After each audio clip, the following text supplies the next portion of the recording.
হয়তো যুৱ প্ৰজন্মৰ হাতৰপ বুলিও কোৱা হয়, কিন্তু জুবিন গাৰ্গ অকল যুৱ প্ৰজন্মৰ নহয়, সকলো প্ৰজন্মৰ হাতৰপ আগশাৰীৰ শিল্পী, কণ্ঠশিল্পী জুবিন গাৰ্গ আমাৰ মাজত নাই।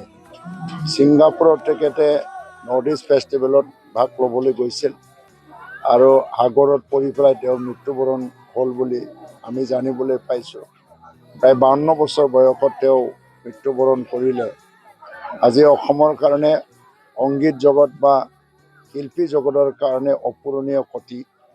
মানুহ হিচাপে তেওঁ সকলো জনগোষ্ঠীৰ লগত এটা বন্ধুত্ব আছিল আৰু তেখেতে জীৱনকালত বহুত ভাষাত গীত গাই গ'ল। বঙালী ভাষা, অসমীয়া ভাষা, ইংৰাজী, হিন্দী আৰু বড়ো ভাষাটো তেখেতে বহুতকেইটা ভিডিঅ' চিনেমাত মানে গীত গাই গৈছে। তেখেতৰ যিটো এটা মাত বা কণ্ঠ, এদিন মই এটা টিভিত শুনিবলৈ পাইছোঁ যে অসমৰ মুখ্যমন্ত্ৰী ডাঙৰীয়া আজি তেওঁ নিজেই কৈছিল যে অসমৰ কণ্ঠশিল্পীবিলাকৰ মাজত কাৰ গীতটো আপুনি বেছিকৈ ভাল পায় বুলি বা সাংবাদিকে প্ৰশ্ন কৰোঁতে তেওঁ জুবিন গাৰ্গত নাম লৈছিল। ময়ো এজন মানে অনুগামী আৰু তেখেতক মই ভাল পাওঁ। তেখেতৰ গীত মাত মই শুনিছোঁ। তেখেতৰ গীতত মানৱতাৰ কথা উল্লেখ হয়, প্ৰকৃতিৰ কথা উল্লেখ হয়। তেখেতে যুৱ প্ৰজন্মৰ কাৰণে বহুত ৰোমান্টিক গীত গাইছে, কিন্তু লগে লগে মানৱতা আৰু পৃথিৱী, দেশ প্ৰেম আৰু অসম প্ৰেম, অসমীয়া প্ৰেমৰ বহুত গীতো গাই গ'ল। তেখেতৰ নিচিনা মহান শিল্পীয়ে অকল এটা জাতিৰ কাৰণে নহয়, সকলো জনগোষ্ঠীৰ কাৰণে হয়।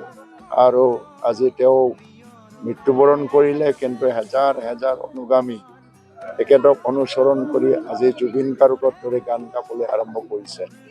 তো মই তেখেতৰ বিদেশী আত্মাৰ শান্তিৰ বাবে মই প্ৰাৰ্থনা জনাইছোঁ। তেখেতৰ বিদেশী আত্মা যাতে সদায় শান্তিত থাকে। দুদিনমান আগত মই দেখিছিলোঁ তেখেতে এটা মিউজিয়াম ইনগৰেশ্যন কৰি পেলাই অসমবাসীলৈ উপহাৰ দিছিল, যে যিটো এটা অডিঅ' কেছেট তেখেতে যিমান গীত গাইছে তাতে ৰেকৰ্ডিং হৈ আছে। এইটো প্ৰিজাৰ্ভ কৰিবৰ কাৰণে এটা মিউজিয়াম তেখেতে কৰিছিল। মানুহ হিচাপে অলপ যাযাবৰীয়া টাইপৰ আৰু আউট অফ ডিচিপ্লিন। জীৱনত ইমান নিৰ্দিষ্ট ডিচিপ্লিনত তেওঁ চলা নাছিল, কিন্তু ফ্ৰী ষ্টাইলত চলিছিল, সাধাৰণ মানুহৰ লগত সাধাৰণ মানুহৰ দৰে। এইজন এনেকুৱা ব্যক্তি আৰু ব্যক্তিত্ব আজি সমাজত তেখেতৰ ব্যক্তিত্ব বহুত প্ৰজন্মৰ ওপৰত প্ৰভাৱ পেলাই গৈছে। তো মই অকল নেদেখাজনৰ ওচৰত প্ৰাৰ্থনা জনাম যে তেখেতৰ সৃষ্টিৰাজি সদায় অমৰ হৈ থাকক আৰু তেখেতৰ বিদেশী আত্মা সদায় স্বৰ্গত শান্তিত থাকক।